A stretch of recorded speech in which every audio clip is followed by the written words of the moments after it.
Pretest posttest designs are widely used in behavioral research, primarily for the purpose of comparing groups and/or measuring change resulting from experimental treatments. Behavioral research is the study of the many variables that impact the formation of one's habits. What is pretest and posttest in research? The basic premise behind the pretest posttest design involves obtaining a pretest measure of the outcome of interest prior to administering some treatment, followed by a posttest on the same measure after treatment occurs. Pretest, posttest designs are employed in both experimental and quasi-experimental research, and can be used with or without control groups. For example, quasi-experimental pretest posttest designs may or may not include control groups, whereas experimental pretest posttest designs must include control groups. Despite the versatility of the pretest posttest designs, in general, they still have limitations, including threats to internal validity. Although such threats are of particular concern for quasi-experimental pretest posttest designs, experimental pretest posttest designs also contain threats to internal validity. What is the purpose of pretesting?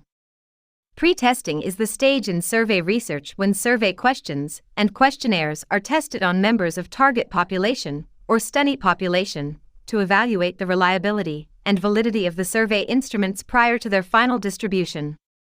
Why is pretesting necessary before data collection?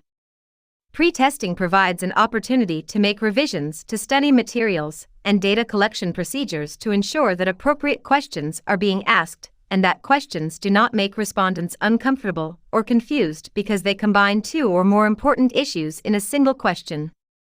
What is the best time intervals between pretest and posttest? If you conducted a pretest on the second day of the first week of research, then the posttest can be done on the second day of the seventh week of research. This gives researchers using an interventionist treatment program a minimum 6-week period to do their intervention treatment. The main problem with this design is that it improves internal validity, but sacrifices external validity to do so. Internal validity is the extent to which a piece of evidence supports a claim about cause and effect within the context of a particular study. It is one of the most important properties of scientific studies, and is an important concept in reasoning about evidence more generally.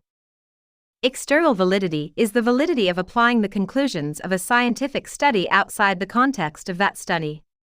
In other words, it is the extent to which the results of a study can be generalized to and across other situations, people, stimuli, and times.